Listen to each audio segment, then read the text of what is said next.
What up, everybody? This is Mitch Darrell, and before we get into the video, okay, just hear me out. I got 3 huge favors to ask, okay? 3 typical YouTube favors, okay? So one, can you hit the like button, okay? The like button, just that little thumbs up. You can just click that real quick. We'd appreciate that. Second thing, can you hit the subscribe button, okay? I know it's a lot to ask. I know you subscribe. You know, you're really, really stingy with who you subscribe to, but I promise you will not regret it if you could subscribe to us. And the third thing, if you could hit the bell, just so you'll be notified anytime we post anything, okay? So those 3 favors, I'll be forever indebted to you. I appreciate it, okay? And while you're at it, if you could go ahead and go and check out my guys at tbk247.com as we change the culture for God.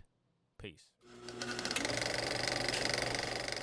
You make it a point to say like, yo, like I produced this, wrote this, rapped this, recorded this on my own, did the visuals, shot the pictures, mixed, you know what I'm saying? Like, how did you learn all those things so quickly and so like well enough to where you can do it all yourself? And it's like, people can't tell that until you say it, you know? Yeah. Bro, I feel like we're just in a day and age where if you want to do something, bro, you can just go search it on YouTube. Facts. There's a 30-minute video, 15-minute video, and you just learned it instantly. So it's just like lack of money. I felt bad for stealing beats. And, you know what I mean? I was stealing beats, bro.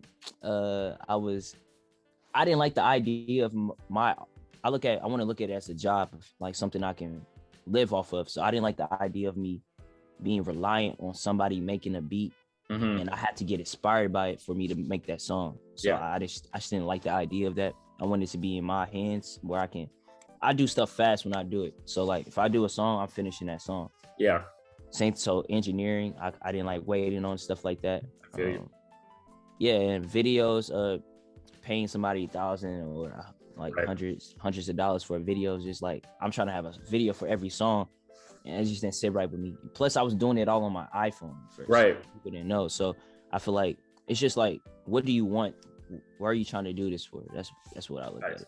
It's mad efficient because it's like, and I know, so I used to be in a Ruslan's Patreon community, and then I got poor, said I was going to go back and just haven't gone back. But even the short time I was in there, it was like beneficial. I know that you've been in there. But he would always preach like, yo, like you don't have to have a ton of money to do some of the things that you think. Like when you're first starting out, you're like, a music video, that's got to be like 10 grand. It's like, especially now with how phones are. Man, phones typically have better cameras than most cameras or it's computers. Actually easier, bro. It does it all for you. Exactly. Exactly. That's why I tell people that. Exactly. So it's one of those things where it's like you said, YouTube is a thing now. So it's like, if you don't know how to do it, somebody definitely knows how to do it. It's about taking the time. So you kind of inspire me because it's like, I'm a smart dude. Like I have the ability to go and learn these things, but my mindset's always been like, I want to focus on just the rap and the music. So I'm willing to, even though I don't make a ton of money, I'm willing to pay someone to do the art and pay someone to engineer, because at least I'm helping out an engineer and I'm helping out a graphic designer. But eventually it gets to a point where it's like, I'm mad impatient. So like, I'll be hitting up my engineer every other day. Like, yo, bro, like you getting it back to me tomorrow? Like, what about this edit? So it's like, if I could do it on my own, it's like be churning out songs way. Yeah, you be the only reason that you be mad at yourself, if anything. Fact. Yeah, so, and like with the artwork, bro, all my like artwork is just screenshots of my music videos. Right. I just take it, then I do something. So like, I don't be like overthinking. I feel like we overthink a lot, and when it's really more simple than what it really is. Like I got a vocal preset I made, and then I just do touches on it, and it takes 15 to 20 minutes at most.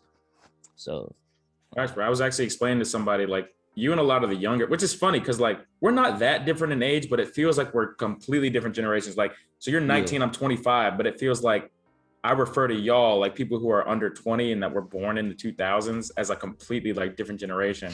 But a lot of like the younger Christian hip hop artists are doing. So what I'll say is like, I was like part of the last of the generation that was all about albums. So it's like, you have to start with an album. Like you have to give people a body of work off rip. And if it's good, you'll drop another album.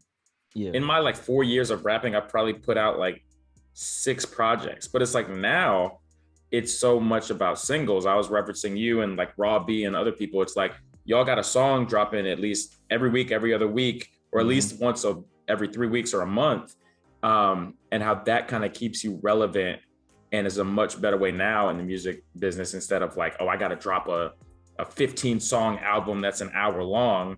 Yeah, it's honestly easier because like, oh, I could just drop a song every couple of weeks and make sure people keep seeing my name, keep seeing my content, make a video, do some type of promotional advertisement, and you can blow up that way, which you know. I look at it like, all right, this people's attention spans are like getting shorter and shorter. So we're not established. Like I don't look at myself as an established artist where I am old, where people owe me to listen to 15 songs. Right. Every single song all the way through. I don't feel like I am that invested. People are that invested into me yet. So that's my whole thing. I'm trying to build up catalog, trying to build up a fan base. And then when I get to that point where my debut album is going to be like, it's going to really do wonders, like AI Anomalies, Hovey and all that. So like, I be paying attention to how, Russ. Yeah. Russ, like so like I just be paying attention to what works for certain people, and I just try to replicate it and make it fit me. So very smart. Younger, I would say, like, you know how we all go through this identity crisis type thing when we're younger. That's good. Yeah, kind of like you don't want to be like indie friends. Oh, okay. So do wonders like AI Anomalies. I know that, right? Saga, who was on rap on the same beats. You're definitely more lyrical. So like you're not. I actually knew a guy in Miami that he was going to the same. And I tweeted like last week that someday I'm gonna have a song with him. I don't know how it's gonna happen, but it's gonna happen.